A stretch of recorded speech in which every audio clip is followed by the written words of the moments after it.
আসসালামু আলাইকুম এভরিওয়ান, কেমন আছেন আপনারা? আশা করি সবাই ভালো আছেন। আজকে একটি নতুন ভিডিও নিয়ে চলে আসছি এবং আজকের ভিডিওটা হতে চলেছে যে আজকের বোর্ডিং ঘরে আসলাম এবং ইনকিউবেটরের রুমটিতে একটু আসলাম। আর ইনকিউবেটরের ডিমগুলো একটু উল্টে দিতে হবে, তার জন্য আসলাম। আর ইনকিউবেটরের ডিম উল্টে দেওয়ার আগে আরেকটা একটা কাজ করতে হবে, সেটা হলো আমার বোর্ডিং ঘরে যেই দেখতে পারতেছেন যে অবস্থা, মানে পাখি যে অবস্থা করে রাখছে ময়লা দিয়ে, এবং অনেক খাবারগুলো আমি নিচে দিয়েছিলাম। এখন সেই খাবারগুলো নষ্ট হয়ে যাবে, তার কারণে চাচ্ছিলাম যে আর কদিন পরে করব, কিন্তু তা সম্ভব হচ্ছে না। কারণ অনেক অতিরিক্ত ময়লা হয়ে গেছে, কোনো দুর্গন্ধ আসছে না, অতিরিক্ত ময়লা হয়ে গেছে।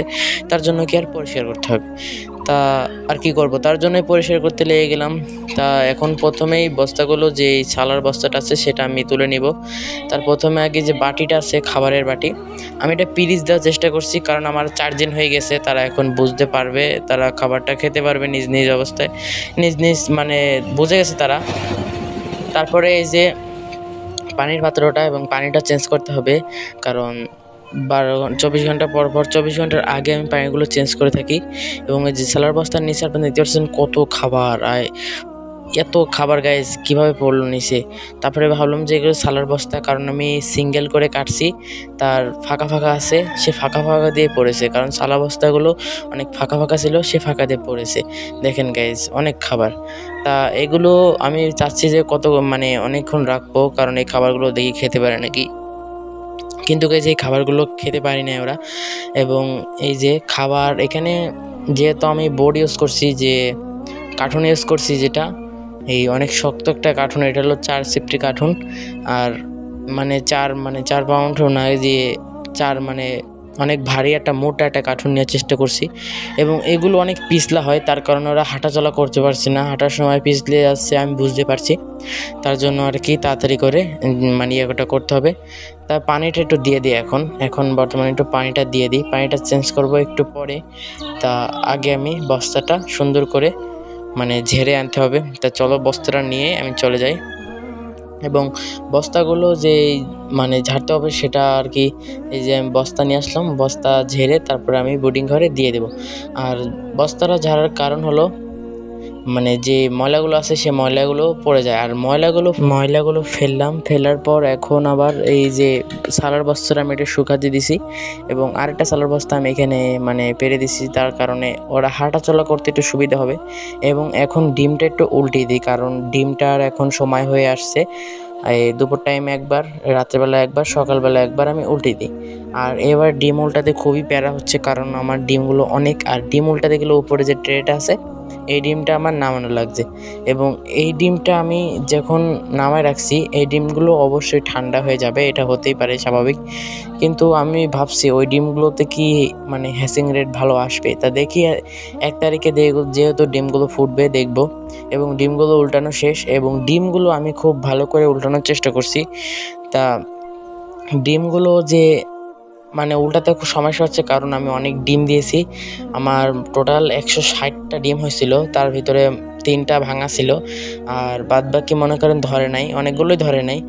আর এখন মনে হয় যে 30টার মতো আছে, 130টা খুব কষ্ট করে ধরাইছি। এই ইনকিউবেটরটা আমি কিনছি, ওরা বলছিল 150 ডিমের ইনকিউবেটর, কিন্তু ওরা 80 ডিমের ক্যাপাসিটিও না, সেই ডিম এই ইনকিউবেটরটা দিছে ওরা খুব প্রতারণা করছে। যাক, ওই কথা না বলি। ইনকিউবেটরটা আমি কিনে খুব একটা লসের সম্মুখীন হয়েছি, এবং ইনকিউবেটরটা মনে করেন অনেক ছোট, যে দাম সে দাম হিসেবে ইনকিউবেটর পাই নাই। এবং ফ্যানটা দিছে অনেক নিচা করে, তার কারণে আমি দেখেন আপডেট করছি, নেট দিছি, আমি সাইডে নেট দিছি এবং 2 তালা করছি, বেশি করে ডিম ধরে। এবং এটা আমার নিজ বুদ্ধিতে আমি করছি। আমার এই যে ট্রেটা দেখছেন, এই ট্রেটা আমি বানাইছি, নিচে হলো এই নেট দিয়ে ট্রেটা আমি বানাইছি এবং বানানোর চেষ্টা করছি। এবং যে ডিমগুলো বসাই দিছি, আলহামদুলিল্লাহ ডিমগুলো বসানো শেষ। এখন ডিমগুলোতে দেখি হ্যাচিং রেট যদি ভালো আসে তা তো আলহামদুলিল্লাহ, না আসলে। আর আপনারা জানেন যে হ্যাচিং লাইটে যে অফ হয়ে যাচ্ছে, এটা হলো 37.7 হলেই, সরি 37.7 হলে আপনার এটা বন্ধ হয়ে যাবে। আর আর্দ্রতা সবসময় আপনাদের 65 রাখতে হবে। আমি আর্দ্রতা এখন আছে 62, কারণ 65 এখন উঠছে না, কারণ উঠতে হলে আর কয়েকদিন ওয়েট করতে হবে, যেহেতু পানির পরিমাণটা ভিতরে কম হয়ে গেছে এবং পানিগুলো দিতে গেলেও অনেক প্যারা হচ্ছে, কারণ পানিগুলো পড়ে যাচ্ছে। একটু আগে আমার গ্লাস দিয়ে পানি দিছি, সব পানি করা ইনকিউবেটরের ডিমের উপরে পড়ছে। এখন আল্লাহ জানে কি হয়, ইনকিউবেটরের ভিতরে পানিটা পড়ে গেছে।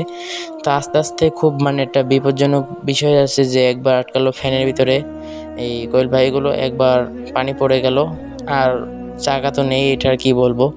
তা ইনকিউবেটর নিয়ে আমি খুব প্যারায় আছি।